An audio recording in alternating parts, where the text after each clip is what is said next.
What's up, guys? Once again, this is the Gospel according to Mark with a C. He is I and I am he, just taking some time to tell you what's on my mind. And, you know, it's very, very hot outside, guys. And one thing I want to say right off the top is I hope that everyone is keeping track of their children in these days. You know, I've been watching some of these stories on the news, and I've done videos on this like way back in the past, that when the weather starts getting nice and school is out and things like that, you got to keep track of your kids. Okay, because all this flash mobbing and gang activity, kids beating the shit out of each other and things like that, being caught on camera, you know, it's like I see things like this, and the only thing I think to myself is, you know, these are people's sons. You know what I mean? These are people's sons. So their parents need to be having more control over their kids. It's like if you're a father and you're not in your child's life and things like that, please break that cycle. It's like I know all of us came from unfortunate circumstances. Now I shouldn't say unfortunate circumstances, but nobody came from a perfect situation. Let's just put it like that. And some of us have had strained relations with our fathers, you know, with our parents and things like that. And you know something? It's got to stop somewhere. It has to stop somewhere. And I know that I challenge myself. You know, I love my father with all of my heart. Our relationship wasn't all that it should have been, I believe. You know, I love my father. I respect him very, very much. You know, but he came up in a different time than I'm coming up in now. And I made it a point, you know, to dedicate this time right here that I'm living to my son. It's like, God willing, I'll have plenty of time to live for myself exclusively, probably a little bit later. Or I should say a little bit more exclusively. But for now, my son is a child of divorce. You know, I know this can be a very, very trying time for him. He's 9 years old and things like that. And I will make it a point to dedicate this time to him and keeping him on the straight and narrow. It's very, very important. I only have one, but he's worth $1 billion. So I just wanted to do that and, you know, give you guys that quick reminder. You know what I mean? Please look out for our kids. Not just our sons, but our daughters, you know, nieces, nephews, all of it. All right, so going on, guys, I want to share this comment that I had in the comment section of one of my more recent videos. I'm going to leave a link to that video, I suppose, in the description so you can see it for yourself. But the comment kind of fascinated me, okay? So, and it's been on my mind, and I pinned it so you can see what it is and where it is. You can read it for yourself. I can't say that it's substantiated, obviously, because it's not, but it does make me wonder. And the guy who wrote this comment, I'm going to shout you out. Hope you don't mind. All right, but you left it in a public domain, so I'm gonna do it. And this dude, his name is, I'm gonna pronounce it Wutsup. Okay, what's up? That's W-U-T-S-U-P. Okay, and Wutsup says, and this was on a video that I did called, let me see, the video was called, "You Liked It? Great, but here's what I thought of Solo, a Star Wars story."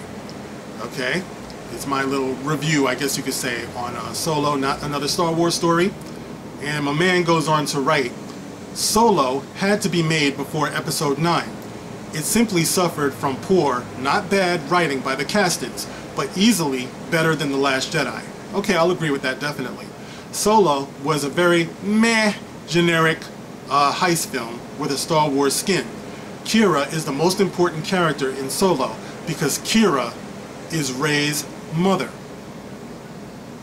You heard that. Kira is Rey's mother. Okay, that got my attention right there. Solo is linked to the sequel trilogy, as will the new Obi-Wan film.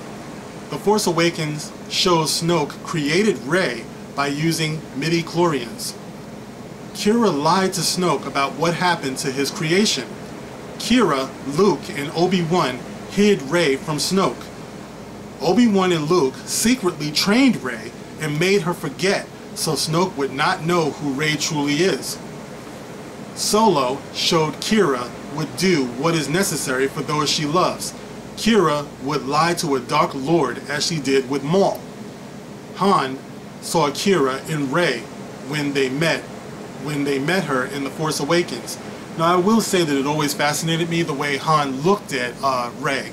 Remember when they went to go see Maz Kanata and Rey is kind of tripping out because she never saw such greenery before? To me, there was always something about the way Han was looking at her. Like back when The Force Awakens, to me, was fascinating because it seemed like there was so much foreshadowing. I always read into that scene. I was like, Han knows something about this girl. You know what I mean? So anyway, he goes on to say, where is it?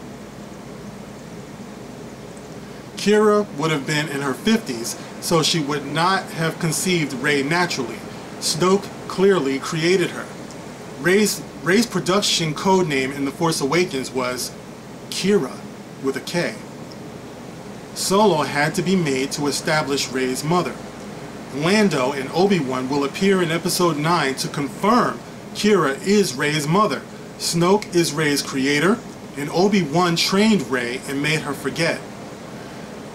And the Obi-Wan movie will likely now be a Force Awakens prequel to explain Snoke, the First Order, the fall of Kylo, birth of Rey and Kira, Luke and Obi-Wan agreeing to hide and train Rey before Kira dies. Be very, very happy for J.J. Abrams' Episode 9. It's going to be epic. Wow. Now that's saying a lot, guys. That really caught my attention, and I responded to him. I said, wow, with all due respect, where are you getting this from? I wish they could actually be this creative.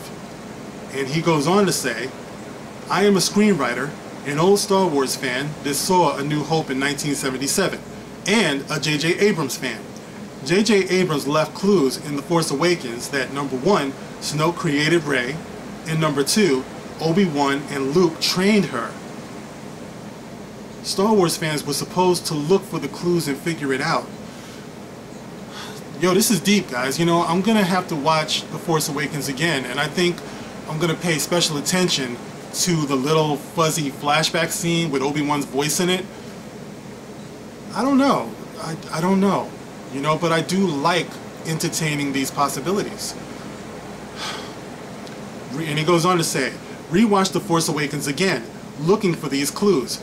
Remember that The Force Awakens actually follows and honors film canon, which most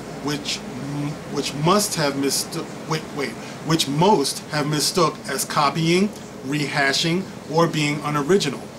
Film canon forbid Jedi marrying or having children, and shows bloodlines can be created by Dark Lords using midi-chlorians. Note, Revenge of the Sith actually confirms Palpatine created Anakin using midi-chlorians. Is that true? And Palpatine did kill Darth Plagueis. Solo is a meh film, but there was something special about Kira, and I wondered why she would leave Han and go back to her old life. Then I remembered Han's reaction to Rey in The Force Awakens. Kira, K-I-R-A, equals Kira, Q-I-R-A. Lawrence Kasdan co-wrote Solo and The Force Awakens.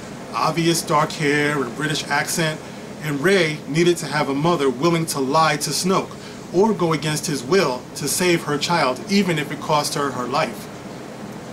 Solo should have been just a one-off film, better written and not produced by KK right after the terrible The Last Jedi, but it did serve its purpose, revealing Rey's mother.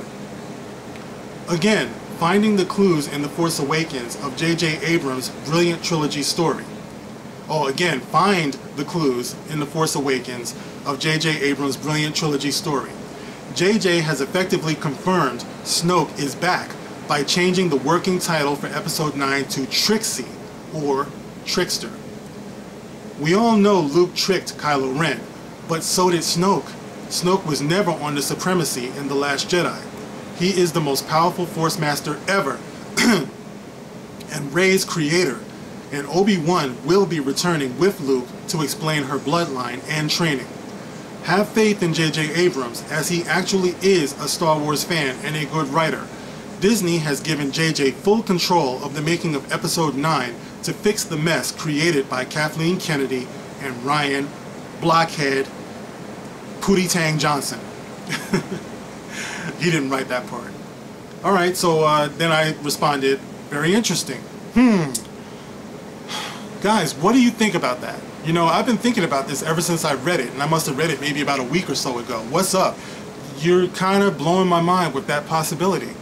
I mean, it doesn't stop The Last Jedi from being a shit film, but it does open up some amazing, amazing possibilities. You know, and it is worth considering. It is worth thinking about. What do you guys think? Kira as Rey's mother. you know, and her being created by Snoke.